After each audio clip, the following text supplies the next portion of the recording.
Olá, mais uma vez a paz do Senhor Jesus para você, meu irmão e minha irmã, que nos assiste aqui nesse canal Conceitos Teológicos, Rafael Cardoso 3450. Hoje abordaremos um tema bastante interessante, que é a nossa lição de número 10 da nossa revista Betel, ao qual nos diz sobre a relevância da igreja na sociedade e sua importante função social. É verdade que nós, como cristãos, somos cidadãos dos céus. Isso é indubitável. Só que, no entanto, mormente, nós ainda estamos na terra, ainda convivemos aqui na terra. E por vivermos aqui na terra, nós temos deveres para com as autoridades, pagar impostos, cumprir nossas obrigações, servir a nossa pátria, o nosso país. Temos também direitos que por vezes nos são cerceados, nos são retirados ou são negligenciados. E o que fazer como cristãos, ainda sendo cidadãos dos céus, tendo de usufruir direitos aqui na terra que por vezes são negligenciados? Deixamos para lá, esperamos até que Cristo volte, e vamos tocando a vida, ou enquanto cidadãos dos céus na terra, vamos influenciar a sociedade com o nosso pensamento, com a nossa forma de ser, nosso modo de agir. O que fazemos?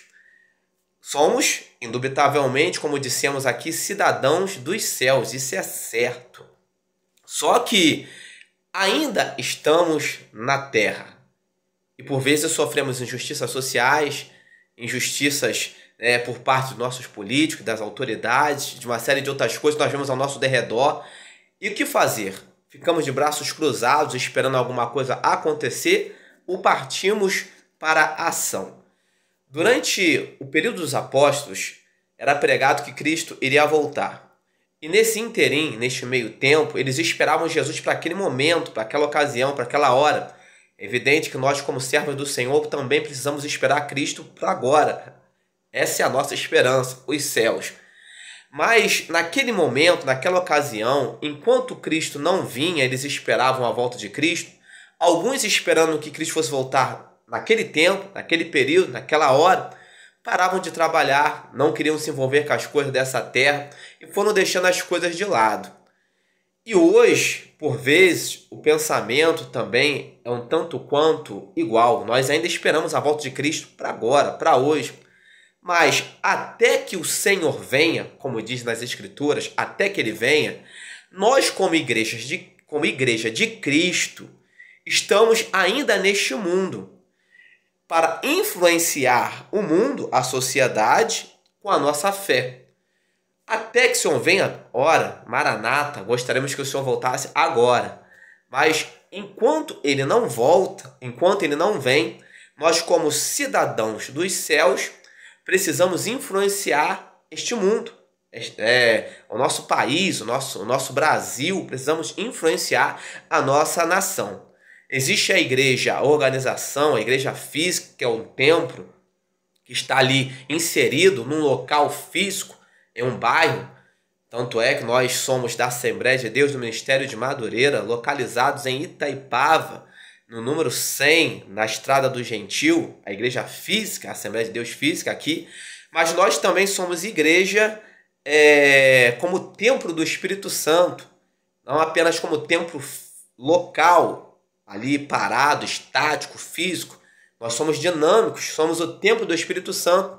E como templo do Espírito Santo, como igreja do Senhor, cada ser, como templo do Espírito Santo, ele deve influenciar a sociedade no local de trabalho, deve influenciar a sociedade no seu bairro, junto à sua vizinhança, deve influenciar a sociedade no campo do ensino, no campo político, no campo religioso, em diversas esferas, em todo lugar ao qual o crente está inserido. Ele precisa influenciar a sociedade. E para não ficarmos em nossas palavras, vamos estar lendo o texto áureo, ao qual diz lá em Romanos 13, versículo 1, verso 1, toda alma esteja sujeita às potestades superiores, ou seja, às autoridades. Porque não há potestade, não há autoridade que não venha de Deus. e as potestades que há foram ordenadas por Deus. Texto de referência, ou leitura em classe, está baseado lá no livro de Isaías, capítulo 58, versos 6, 7 e 8, ao qual você vai estar lendo aí de forma bem tranquila no aconchego do seu lar. Não adianta alguém, por vezes nos pedir um alimento, uma comida, e nós dizíamos para aquela pessoa, nós vamos orar. Porque a necessidade imediata daquela pessoa é o alimento, é a comida.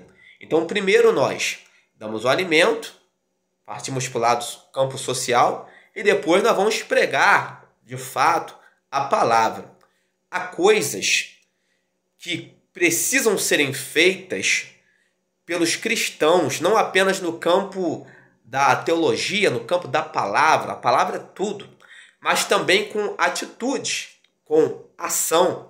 O próprio termo oração, ele nos dá a entender que nós precisamos orar e também precisamos agir por vezes. E nós, como cristãos, por vezes, durante muito tempo, ficamos parados, de braços cruzados, vendo as autoridades fazendo o que bem entendiam, ou vendo os políticos fazendo o que bem entendiam, né? As coisas acontecendo, e nós ficávamos omissos em meio a tudo isso. Mas nós, como cidadãos dos céus, nós, como embaixadores do reino dos céus, nós precisamos influenciar e mostrar qual é a nossa conduta, nosso modo de ser, nossa forma de pensar para a sociedade que nos rodeia.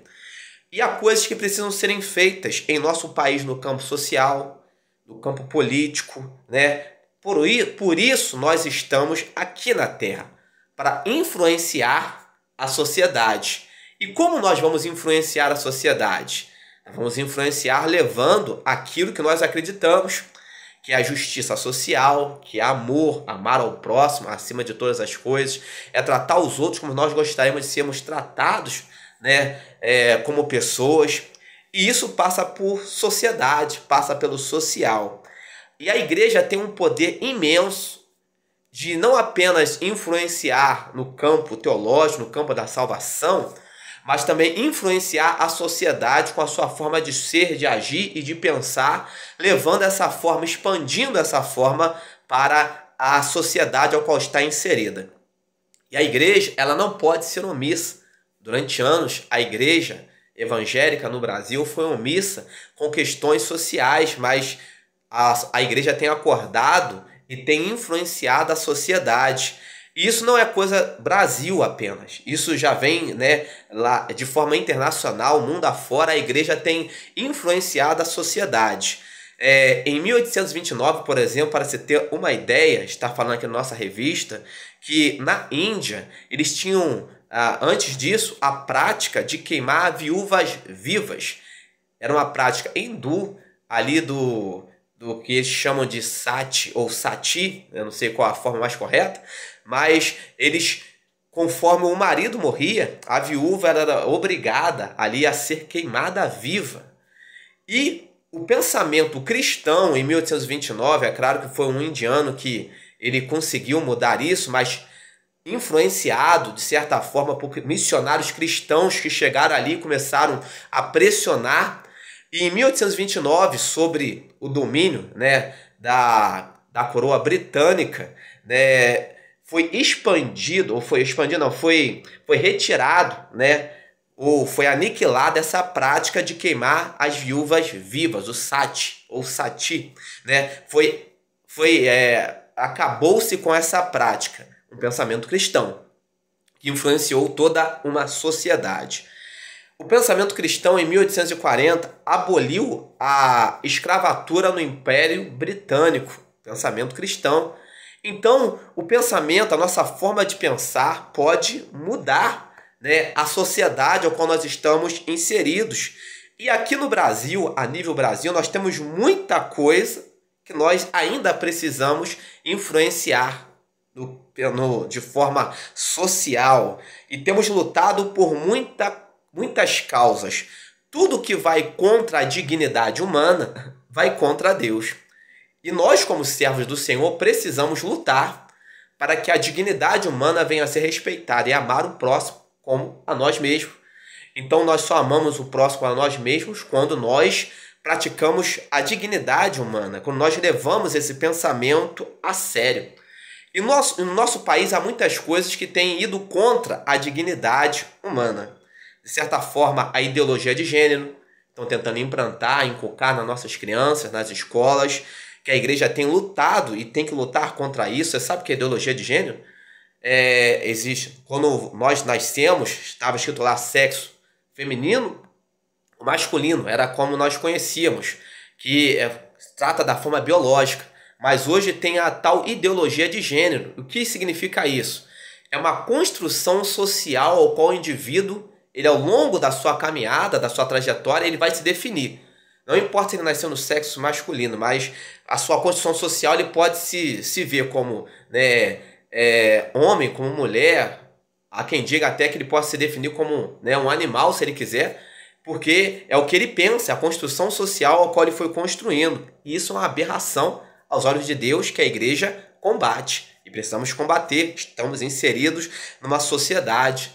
A igreja tem lutado contra o aborto, porque todas as pessoas que são a favor do aborto não se abortaram quando, né, estão vivas, né, estão nessa terra.